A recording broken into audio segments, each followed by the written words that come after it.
When I opened my eyes, I realized I had woken up in a novel. Specifically, as the mother of two little villains. In the original plot, the woman I had replaced either beat or berated the twins every chance she got. Now the system demanded I play her part without breaking character. All while trying to steer these boy-girl twins onto the right path. On my second day in this world, my youngest, big round eyes sparkling, held out a cup of jelly smeared with dog poop like it was a precious gift. That's when I knew. I was destined to become a qualified wicked stepmother. After giving their little butts a loving spanking, which still failed to soothe my nerves, I stomped my way into the master bedroom. There, my long comatose husband lay motionless. Without a second thought, I raised my hand and flicked him square on the forehead. Welcome to History channel. Subscribe to follow all our latest adventures. Story begins. The second morning after I transmigrated into this cheap excuse of a mother's body, I narrowed my eyes and stared at the doll-like little girl in front of me. This girl was Rebecca Markel, the original owner's daughter. With a sweet smile, she raised the jelly in her hand and held it out to me. Unfortunately, I had witnessed the entire scene just minutes ago. From the hallway, I clearly saw her playing with the family dog in the garden. The jelly had slipped from her hand and landed right where the dog had just relieved itself. She picked it up in a flash, too far for me to see her expression, then walked away as if nothing had happened. Now that same jelly was back in her hand, and judging by the way she was holding it out, she wanted to feed it to me. Oh, this girl. So dumb, yet trying to be wicked. No wonder she ends up in prison later. I took a deep breath and gave her a friendly reminder. Rebecca, next time you try to do something bad, observe your surroundings first. I pointed toward the backyard. Her eyes followed my finger, and the moment she saw the crime scene, her little face turned as white as a sheet. Tears welled up in her eyes instantly. I'm sorry, I won't do it again. You see, the original owner would beat and scream at them even for things like serving water that was too hot. So now, this poor child was frozen in fear, bracing herself for punishment. She darted her eyes around, seemingly searching for refuge.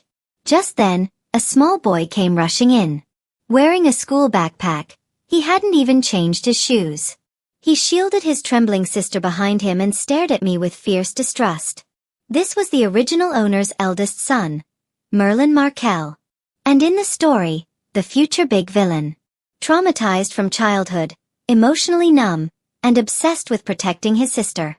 He later helped her go up against the female lead and steal the male lead, only to end up broken and insane after she went to prison. Right now, he glared at me and growled, "If you want to hit someone, hit me. Don't hurt my sister." A brainless girl and a reckless boy. Great combo. I sighed.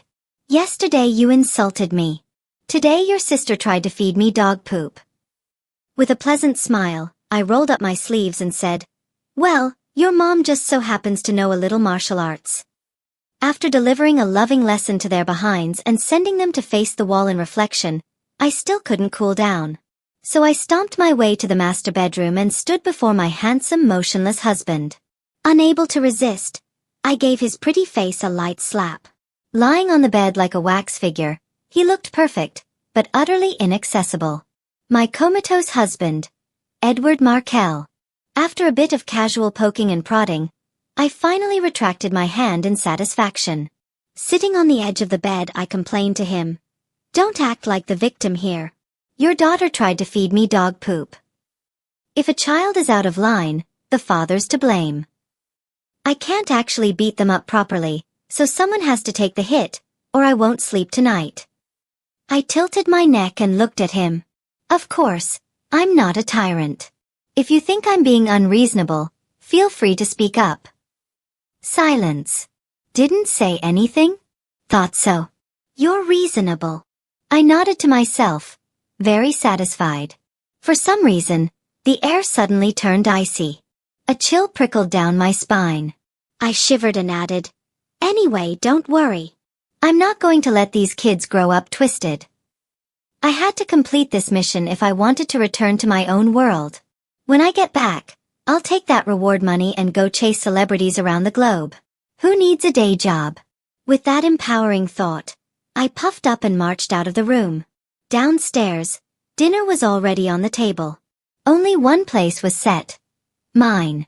In the original host's memory, she never allowed the twins to dine at the table. They always ate her leftovers. On bad days, they didn't get anything at all. One time, a kind-hearted maid gave them food in secret. The original owner found out, fired her on the spot, and locked the kids in a storage room overnight as punishment. Honestly, she was awful. No wonder these kids hated her so much. I called the twins over, who were still facing the wall. Trying not to break character too much, I said coldly, "You two, come sit and eat. Aunt Mary serve them." Aunt Mary froze, then lit up with surprise. "Yes, madam. Right away." The twins didn't move, staring at me in stunned silence. Merlin's gaze held confusion and caution. Seeing them still frozen, I raised my voice again. "What are you waiting for? Sit down. I have things to say after dinner." Finally they moved. Merlin took Rebecca's hand and led her to the table.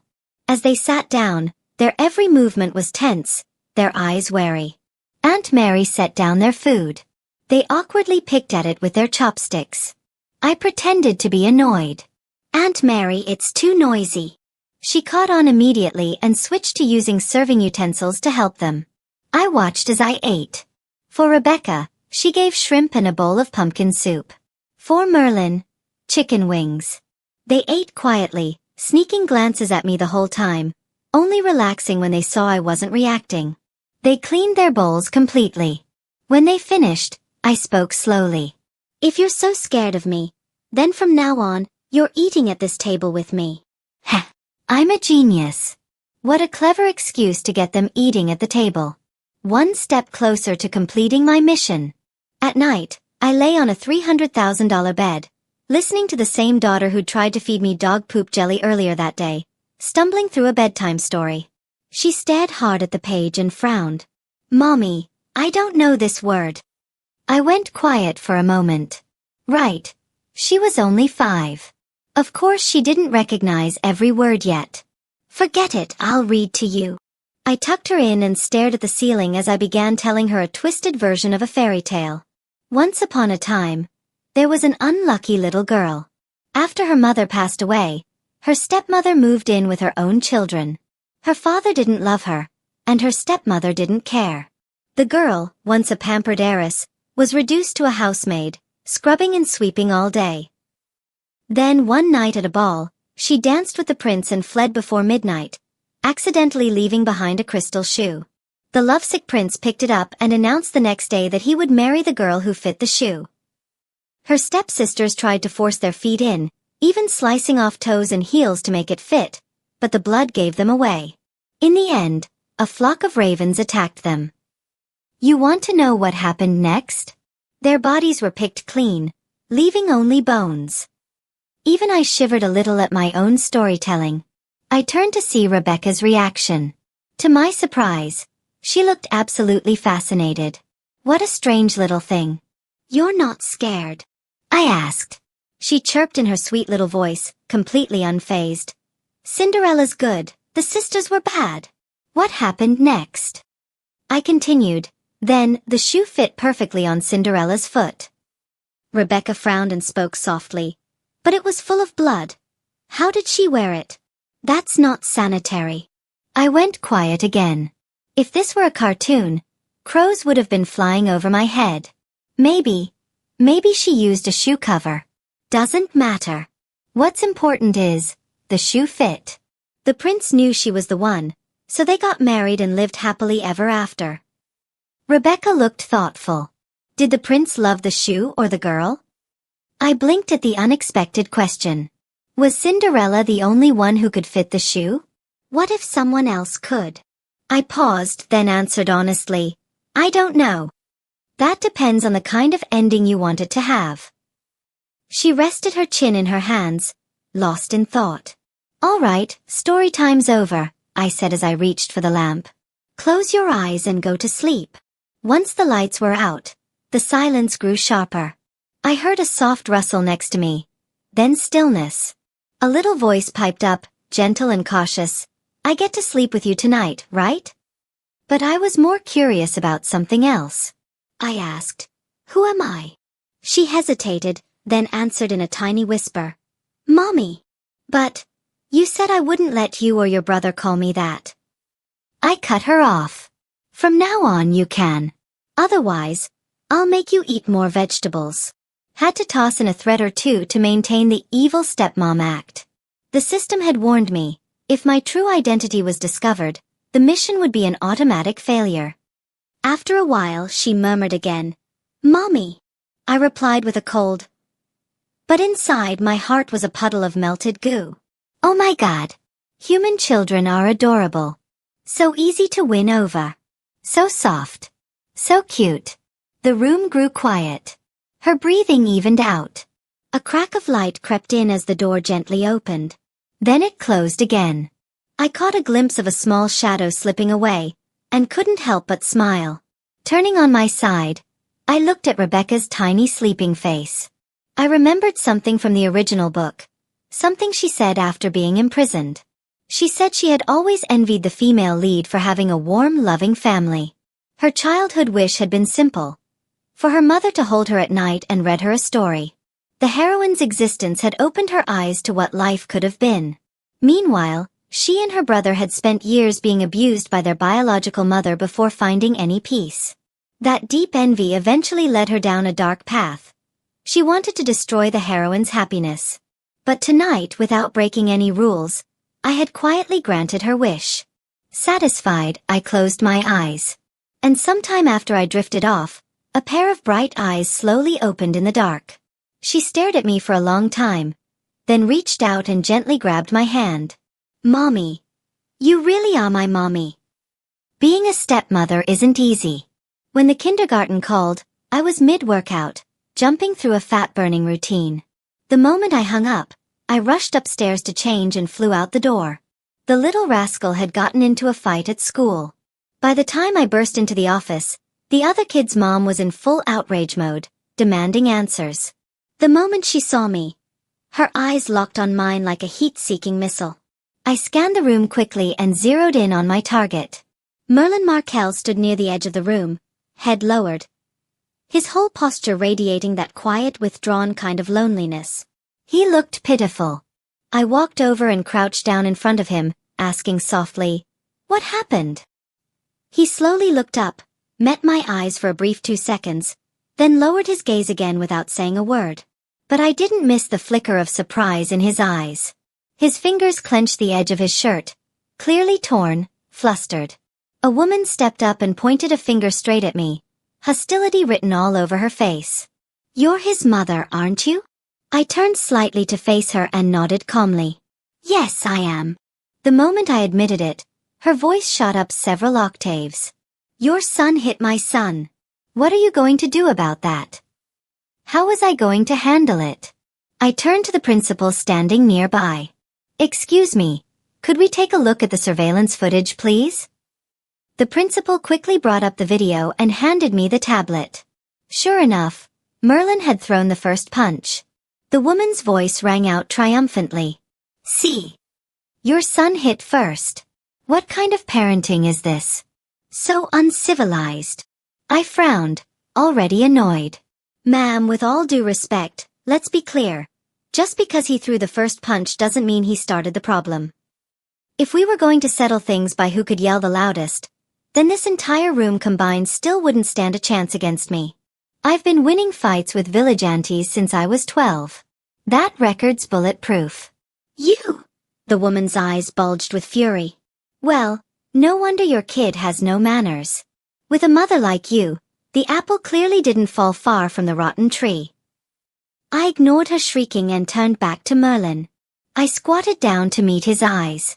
"Tell me, why did you hit him?" Merlin finally lifted his gaze and answered in a low voice. "He called me an orphan." My face stiffened, and I turned sharply toward the boy clutching his cheek.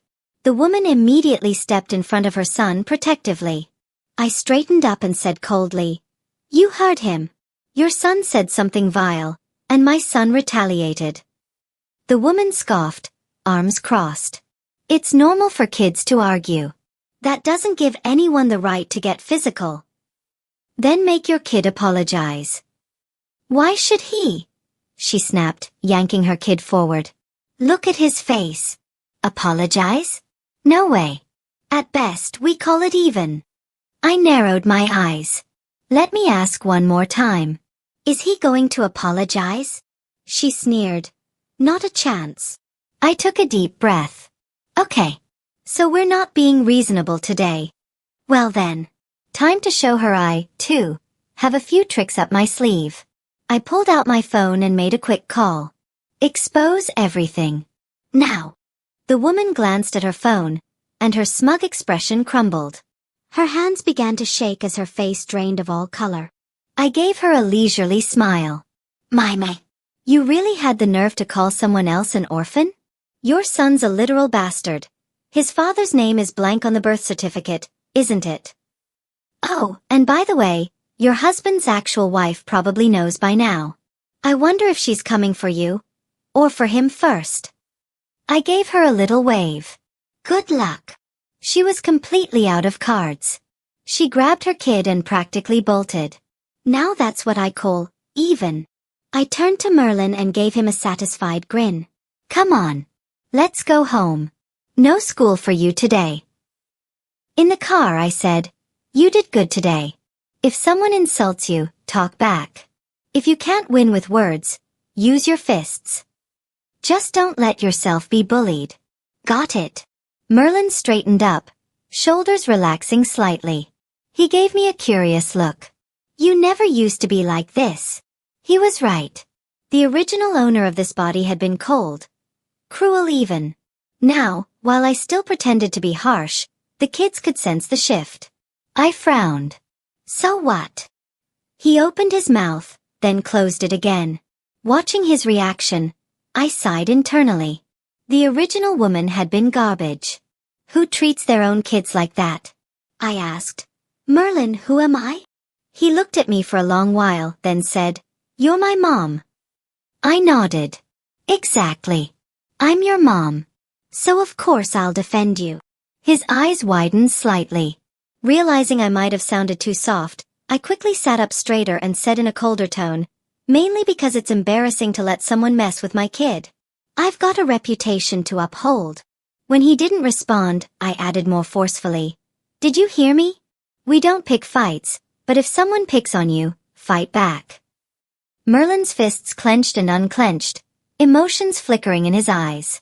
He nodded. Okay. Then softly, his voice barely a whisper. Mom. That night, after brushing my teeth and washing up, I wandered into Edward Markel's room again. After a round of one-sided cuddles and smooches, I flopped down beside him, resting my head on the bed frame. Edward, raising kids is so hard. Later, I stretched out on the sofa, watching a drama series. My son was beside me, peeling crayfish for me. My daughter eagerly popped fruit into my mouth, then moved on to giving me a massage. Ever since that day I made them stand in the corner, something had changed. They'd started calling me Mom all the time. They did whatever I asked. Rich, relaxed, with housekeepers and no annoying husband? Life was great.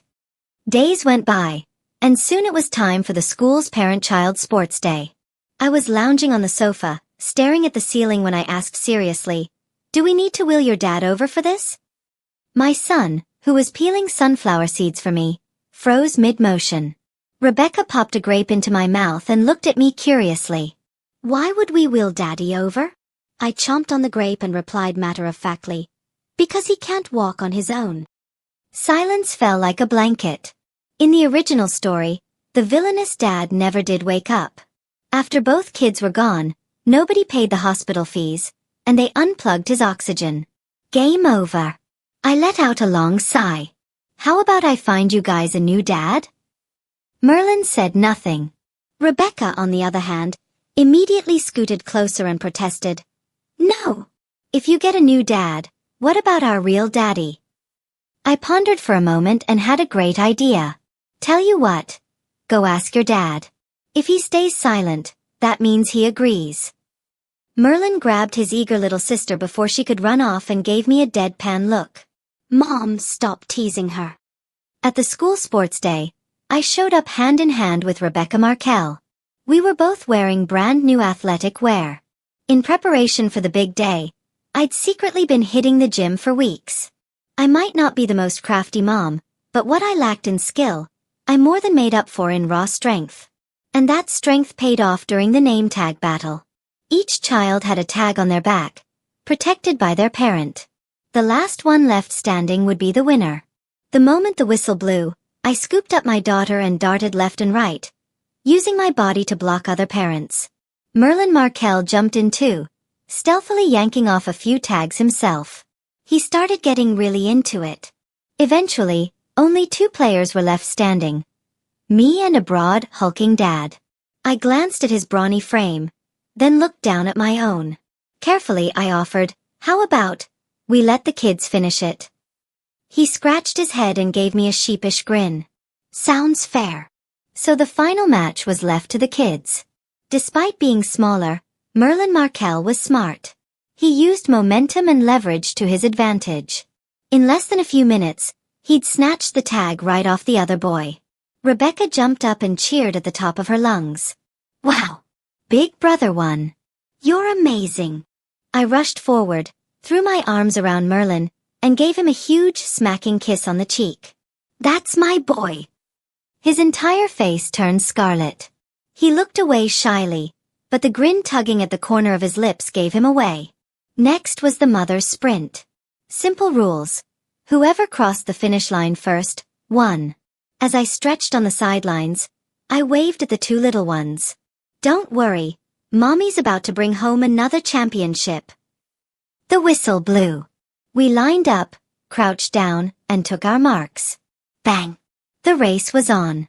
I held my breath and charged forward, focused entirely on crossing the line first. I lagged behind 2 women at first, but in the last 20 meters, I surged ahead. I broke through the ribbon first.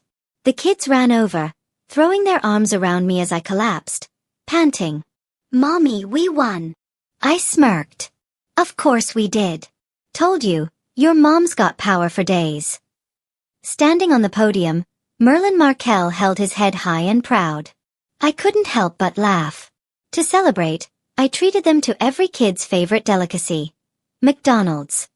The next morning, I groggily blinked awake, only to see an enormous version of Merlin Markel's face hovering over me.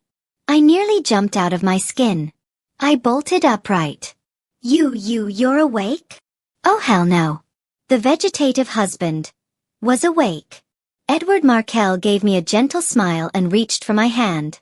Yeah, I'm awake. Thank you, darling. I stared at his face, swallowed hard. He was right there. So close. So handsome. So real. All those years of look but don't touch suddenly became look, touch, and tremble in shame. He leaned closer. That faint scent of soap on him was crisp and clean, totally intoxicating. And then with those sinful lips, he said the one thing I didn't want to hear. Actually, I heard everything you said. My eyes went wide. I pointed at him with a trembling finger. Why, you heard everything? He nodded. Every word. And when you groped me every time? Yeah, I felt that too. Just couldn't open my eyes. I immediately shut mine in horror. Then collapsed backward onto the pillow like my soul had left my body. This is it. I'm done for. And to make it worse, Edward added with a dark chuckle, Joey complained that I couldn't move, right? Well, tonight I'll show her just how much I can. God.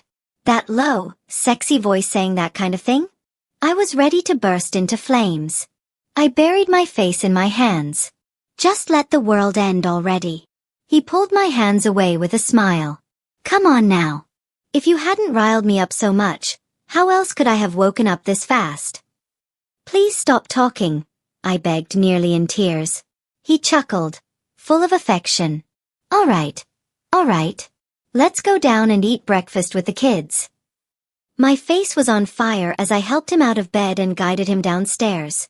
The moment the kids spotted him in the dining room, their footsteps froze. Then, delight exploded across their faces. Daddy. Is that really you? Daddy, you're awake. I missed you so much. You can finally talk to me again. Edward scooped them into his arms, voice soft and full of guilt. Yes, Daddy's awake now. From now on, Daddy and Mommy will both be here with you. Yay. That's the best. Rebecca turned her bright eyes toward me. Mommy doesn't need to find us a new daddy now. We already have one.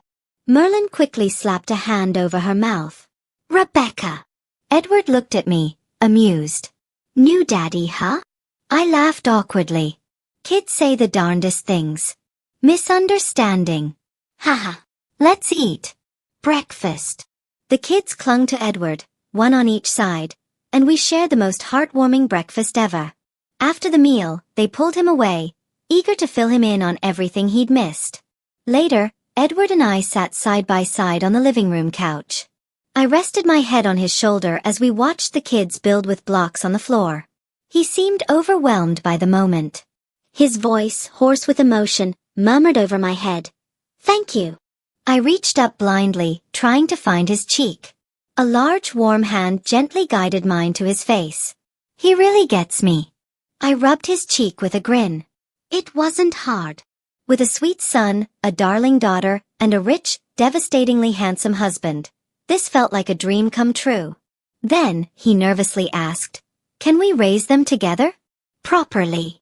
Still dazed and slightly giddy, I nodded. Yeah. Edward froze.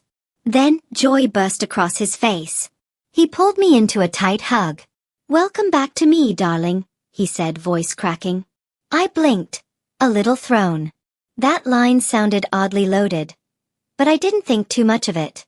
Once Edward Markel had mostly recovered, he gradually resumed his old work responsibilities. Still, unless there was an emergency, he always came home for dinner, no matter how busy he got. Sometimes, we even picked up and dropped off the kids together. On Rebecca Markel's birthday, we wore matching family outfits and headed to the amusement park. Edward held the camera all day, snapping photo after photo of us. I rode the carousel with Rebecca. Twice. By the second round, I was already dizzy, but she still hadn't had enough. Eventually, I raised my hands in surrender and swapped out with Edward. Meanwhile, I pulled Merlin aside to try our luck at a ring toss game. He had just one ring left when he managed to land it on the exact plushie Rebecca had been eyeing. He gave it to her as a birthday present. That evening, we dined at a riverside restaurant. As we finished our meal, the birthday cake was brought out. Just as the candles were lit, bright lights flared outside. We were on a high floor, and the fireworks burst open right in our line of sight. Huge glowing words formed in the night sky. Happy 4th birthday, Rebecca Markel. Rebecca shrieked with joy. Wow! So pretty! I knelt beside her with the cake in hand and said, Your daddy arranged these fireworks just for you. You can make a wish to both the sky and your cake. She immediately closed her eyes, palms pressed together. Softly she whispered, I wish I could stay with Mommy, Daddy, and Big Brother forever. Warmth bloomed in my chest. And in that moment, I made a silent decision. When she opened her eyes, Edward scooped her up and kissed her cheek. In a low, firm voice he promised, Don't worry, sweetheart. Our family will never be apart again. By the time we got home, both kids had already dozed off. I was exhausted too. After a quick shower, I collapsed onto the bed. Somewhere between sleep and wakefulness, I felt someone nudging me. I opened my eyes, annoyed. What are you doing? I'm exhausted. Edward was leaning over me, his eyes dark with desire. Nothing. You sleep your way, I'll sleep mine. Then he continued what he was doing. God knows how long it went on, but eventually I passed out cold. Ding. Villain's fate has been successfully altered. Congratulations. Your mission is complete. A smile spread across my face. Thanks. System, would you like to stay in this world, or return? I'm staying, I said without hesitation. System, just a reminder. Many hosts choose to stay, but most end up regretting it. Love is unpredictable across any dimension. I'm not afraid, I replied calmly. I love the children. And I love him. Even if things get hard later. I paused, then said with conviction, I'll face it. I'll walk away if I have to. The one thing I'll never run out of is the courage to begin again. The system went quiet for a moment, then spoke once more. Congratulations. Your final mission is complete. You'll now return to this world permanently. All of your memories will be restored. A flash of white tore through my mind, and suddenly, everything was clear again. I held my head as the memories flooded in. I wasn't just someone who had possessed this body. I was the real Joey Miller. When the strategy heroine hijacked my body, my soul refused to leave. I had to watch helplessly as she hurt my husband and children. But Edward had noticed something was wrong from the very start. He managed to isolate her, keeping her from doing any real harm. Eventually, he used every method at his disposal to negotiate with the system itself. Meanwhile, the system repackaged me and sent me back, disguised as a mission. That so-called resurrection was really a final test. If I had chosen to leave this world, Edward would have fallen into permanent sleep. Everything would have reset. Merlin and Rebecca were my children all along. The realization brought me to tears, laughing and sobbing at the same time. Was this a live-action fairy tale? Edward walked in and pulled me into his arms. Welcome back, sweetheart. I cried harder. You idiot. What if I made the wrong choice? If I'd treated this as just another mission, everything he did would have been for nothing. He held me tighter. No. I knew your heart would choose me.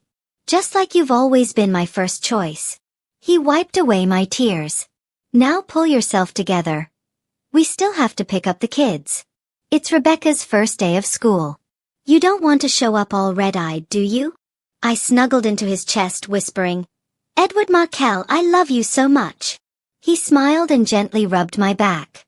I love you too. Extra. Merlin Markel's POV. Merlin had noticed something was different about his mom. That night when he called her a bad woman, she didn't hit him. She didn't even get angry. The next day, when his sister cried and ran to her, she still looked annoyed, but the hatred was gone. He stood protectively in front of Rebecca. Then, she rolled up her sleeves and gave both of them a firm spanking. Later, he learned that Rebecca had dropped a jelly in dog poop, rinsed it, and tried to feed it to her. Yet even after that, she let them eat at the table. That night, Rebecca went to sleep in her room.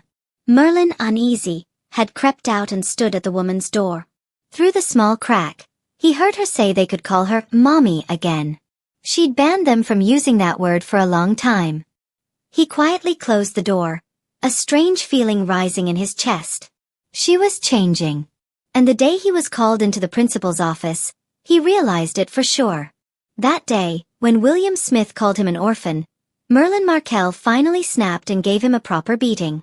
When his mother showed up at school, he was momentarily stunned, but the surprise quickly passed.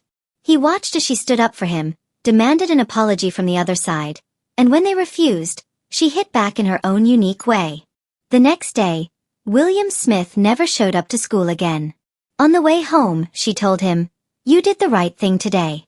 If someone insults you, insult them back. And if you can't win with words, hit them back. Whatever you do, don't let yourself be bullied. Got it? His heart raced.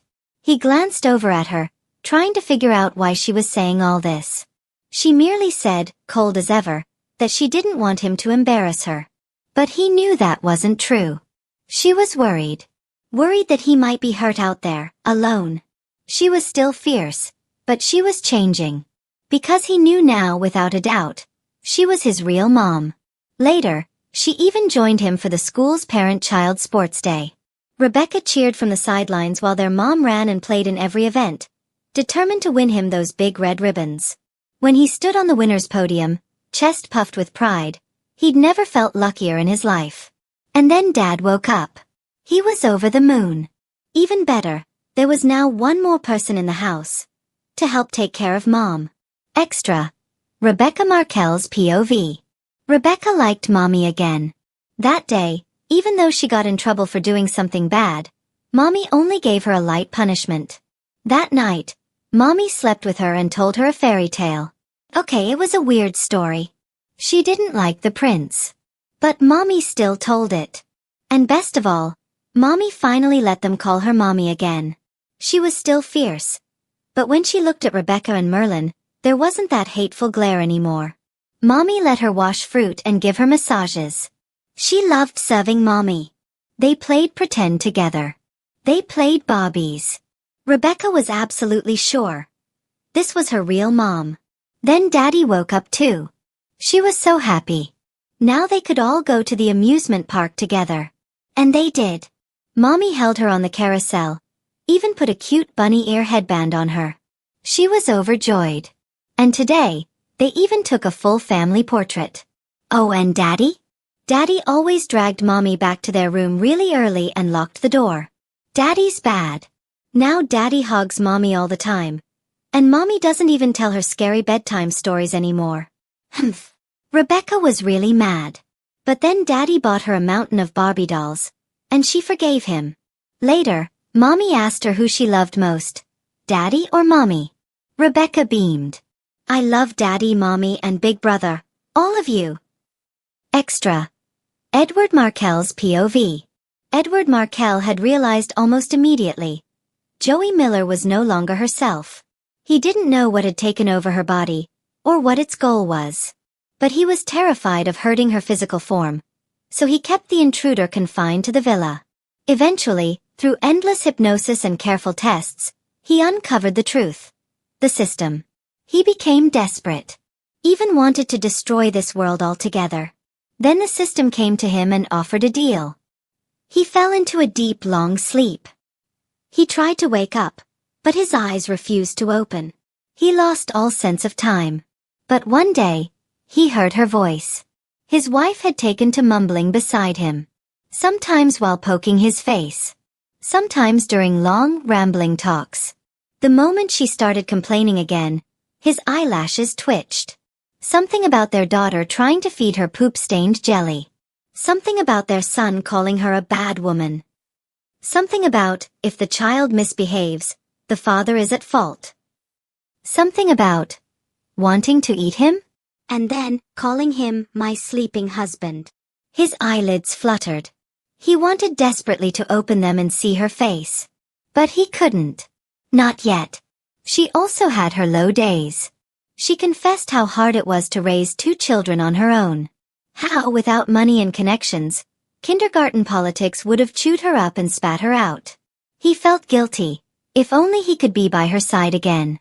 Then, one day, he could finally open his eyes. He stared up at the ceiling, dazed, overwhelmed by the rush of feeling. He didn't wait. He immediately made his way to his wife's room. The only light was a small night lamp. Under that faint glow, he saw her sleeping face.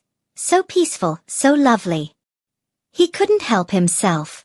He bent down and kissed her forehead. And then he just sat there, watching her, touching her face. Just like she used to do to him while he was asleep. By morning, when she woke and saw him, she nearly jumped out of her skin. Funny how she always used to grumble about him being a human pillow. Now he was finally awake, and just one little tease made her blush from head to toe. That woman, all bark, no bite. Since waking he could tell, the kids had been raised well under her care. He felt nothing but guilt for being gone so long. For letting her shoulder it all. But starting now, he would make it up to her. He'd love her twice as much. And never stop. For the rest of their lives. The end. Thanks for stopping by. Subscribe and hit the notification bell so you don't miss out on any new videos.